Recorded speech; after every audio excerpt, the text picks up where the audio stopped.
Atmosphere का मतलब होता है एक ऐसा गैसेस का आवरण जो पृथ्वी को चारों तरफ से घेरे रहता है। It is the blanket of the air which surrounds the earth. ये दो ग्रीक शब्दों से मिलकर बना है, एटमॉस और स्फेरा। एटमॉस का मतलब होता है वेपर्स और स्फेरा का मतलब होता है स्फीयर।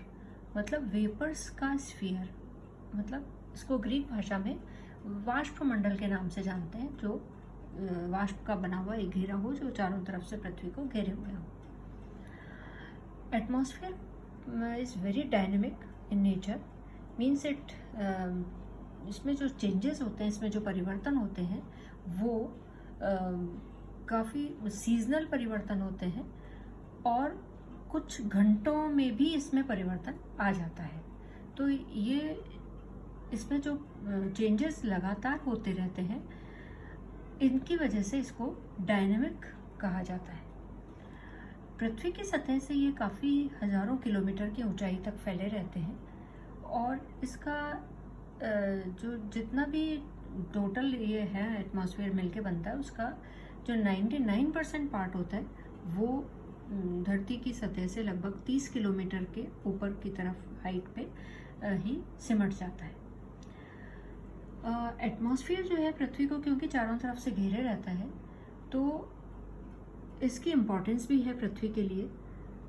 इसमें ये बहुत सारी गैसेस से मिलके बना है, जिस ऐसी गैसेस हैं जो हमें जीवन देने वाली गैसेस हैं, जैसे ऑक्सीजन है। ऑक्सीजन जैसे हमें सबको पता है सभी प्राणियों के लिए रेस्पिरेशन में, और प्राणियों और पौधों के लिए भी रेस्पिरेशन में काम में आती है, मैन, एनिमल्स और प्लांट्स के लिए।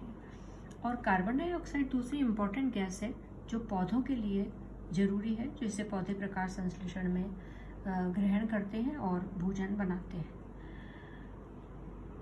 ये जो एटमॉस्फेयर है ये एक ग्रीन हाउस की तरह भी काम करता है, क्योंकि ये गैसेस का ब्लैंकेट है और इसमें ये पृथ्वी की सतह पे ग्रीन हाउस जैसे होते हैं, ग्लास के बने हुए होते हैं, जो इनकमिंग जो रेडिएशंस हैं उनको तो आने देते हैं पृथ्वी की सतह पे, लेकिन जो टेरेस्ट्रियल रेडिएशंस हैं उनको जाने से, बाहर जाने से रोकते हैं। तो एक तरीके से ये पृथ्वी पे एक समान रूप से तापक्रम बनाए रखते हैं। लगभग 35 डिग्री के आसपास पृथ्वी का तापक्रम इस वायुमंडल की वजह से, वातावरण की वजह से बना रहता है।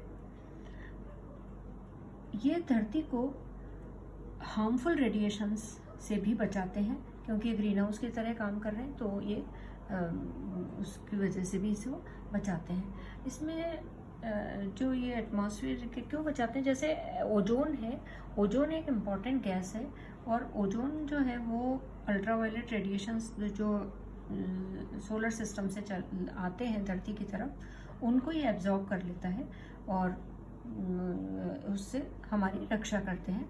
तो ओजोन भी जो है वो एक तरीके की, मतलब बहुत प्रोटेक्टिव गैस है हमारे लिए। ये जो एटमॉस्फेयर है ये एक तरीके से स्टोर हाउस की तरह भी काम करता है, वाटर वेपर्स के लिए स्टोर हाउस की तरह काम करता है।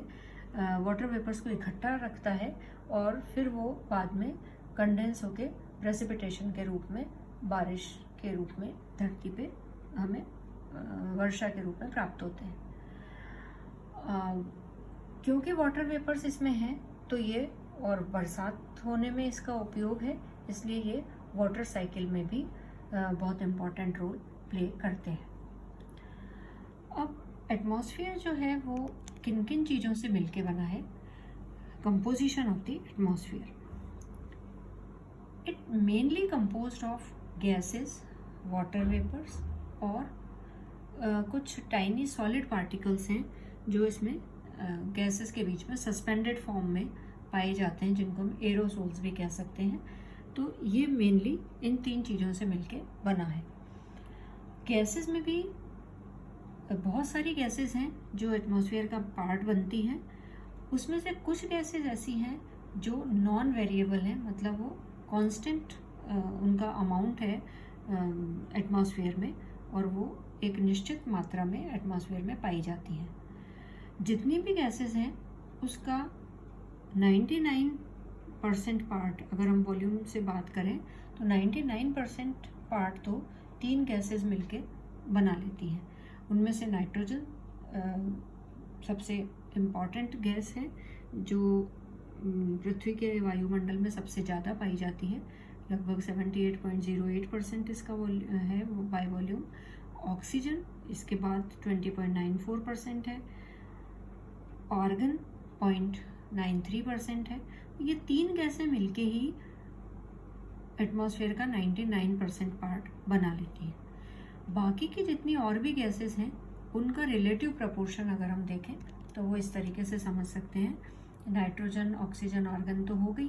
कार्बन डाइऑक्साइड है, neon, helium, krypton, xenon, hydrogen, methane, nitrous oxide, ozone, ये कुछ इम्पॉर्टेंट गैसेस हैं जो पृथ्वी के वातावरण में लगातार कांस्टेंट रूप में पाई जाती हैं।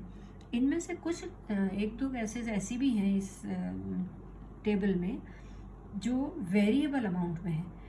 जैसा मैंने आपको बताया कि गैसेस कुछ नॉन वेरिएबल हैं, मतलब वो कांस्टेंट रूप में पाई जाती हैं, कांस्टेंट मात्रा में पाई जाती हैं, और कुछ पार्ट ऐसा है एटमॉस्फेयर का जो वेरिएबल अमाउंट में है, जिसका जो मात्रा है वो सीजन के हिसाब से, समय के हिसाब से, क्षेत्र के हिसाब से, एक्टिविटी के हिसाब से बदलती रहती है, जिसे वेरिएबल अमाउंट का मिक्सचर या कंपोजिशन हम कहते हैं।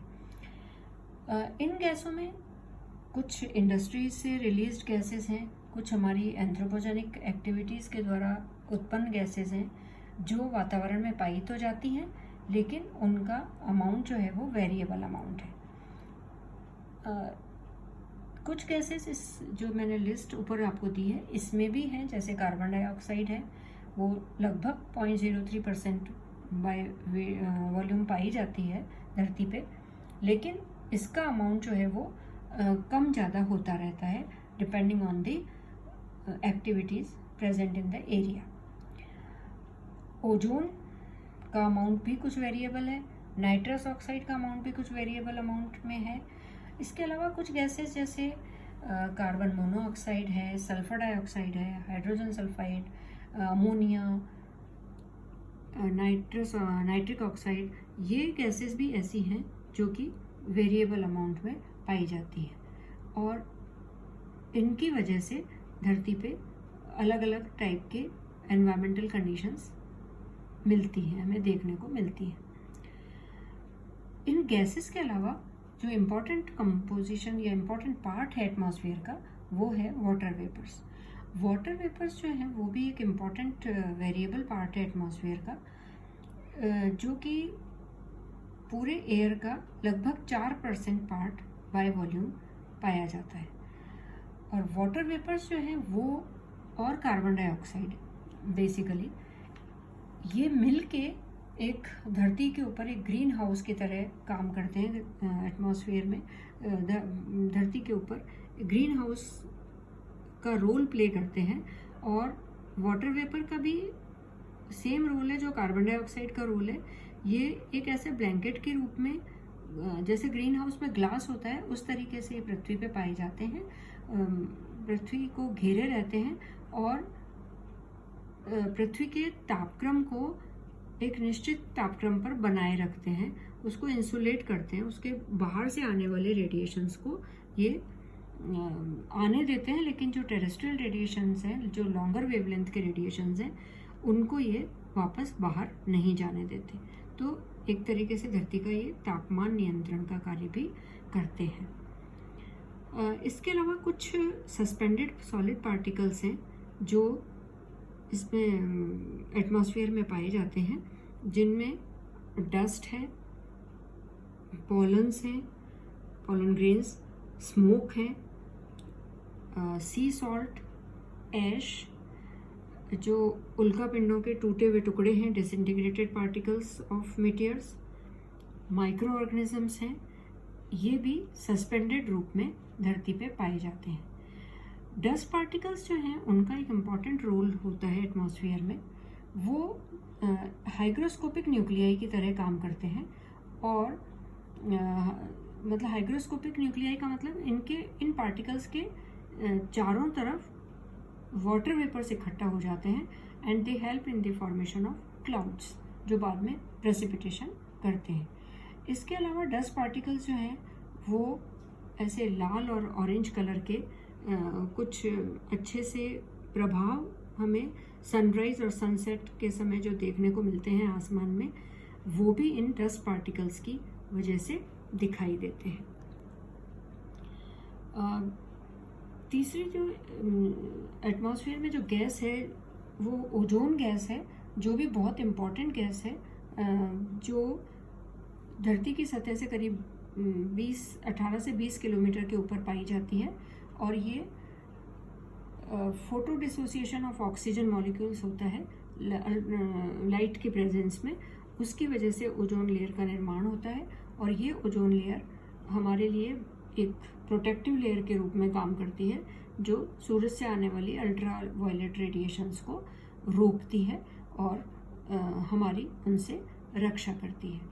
तो इस तरीके से हमने देखा कि एटमॉस्फेयर जो है उसके वो कई चीज़ों से मिलके बना है, और इन गैसेस में भी सभी गैसेस की अपनी अपनी इम्पोर्टेंस है।